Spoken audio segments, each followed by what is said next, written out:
2 what? 4.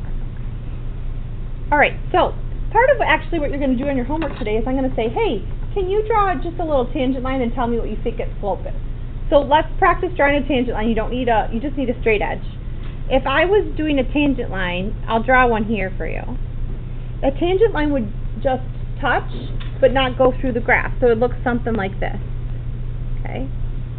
I'll draw the one at 1 so you see that one too. The tangent line at 1 would just nick the graph. So here's 1. Okay. Are they different? Do they have different slopes, first of all? Yeah. If I were to do it at 0, what would it be at 0? You can actually tell it's got a slope of 0 at 0. And then on this side they would have negative slopes.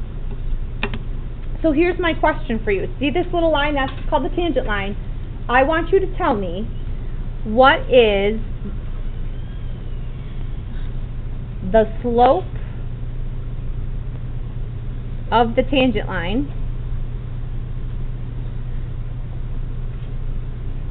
at the point 2, 4.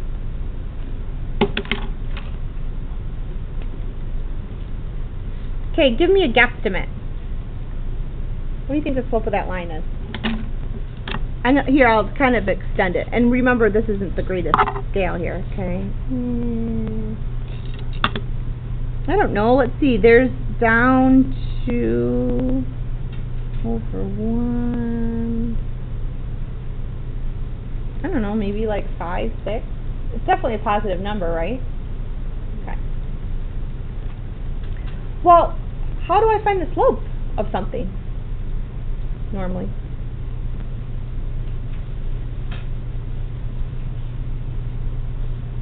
Guys, how do you find the slope? Magic?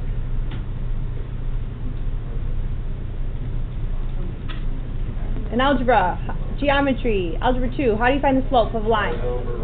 Rise over run. But if you had 2 ordered pairs, you do y2 minus y1 over x2 minus x1. So there it is. Slope at 2, 4. What's the problem with that question? How many points do you need to find the slope? How many did I give you? 1.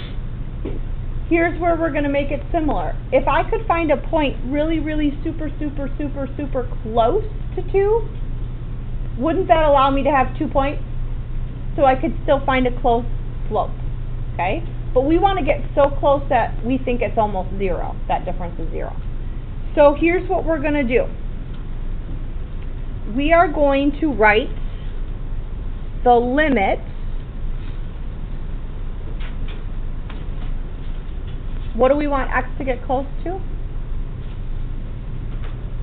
2. So the limit as x goes to 2. And on the top we need to put the y value. Okay. What does y equal again? In general? X squared minus, what point are we always going to subtract? Because we're trying to get close to what? 2. So 2 squared would be, we'll just write it down so you see where I'm getting it. Okay, good. So here's the y values. Change in y is on top. Okay. You guys said it was y2 minus y1. Okay, so here's my y2. I'm putting in x because I want to get it really, really close to 2, so I'm going to just write it in general. I'm going to say I'm going to get really, really close to 2. But it's x squared minus 2 squared. That's the change in y's. What should I put on the bottom then? What's the change in x's?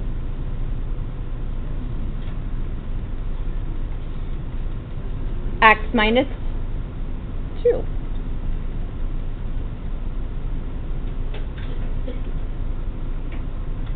Okay, hey, can we find this then? Yeah. How can we find it? Expand the top. What do we get?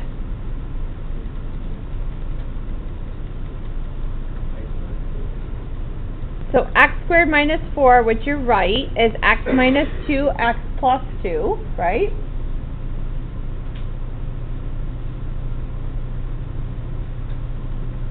And then I'm going to divide by x minus 2.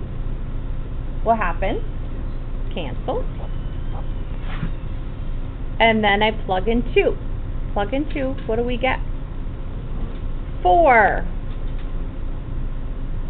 What does that mean? This line up here, that tangent line, it has a slope of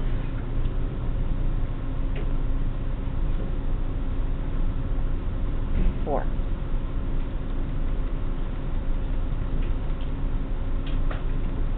Now here's the problem. Well, first of all, unless you're graphing a line, on a line doesn't the slope stay the same the whole time?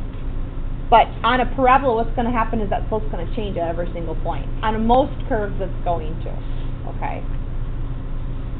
But we just found the slope of that tangent line using, we couldn't have done that a couple of days ago, right? Because we didn't know how to do limits. That's why we had to do limits first. Okay. But this is really, I know you're like a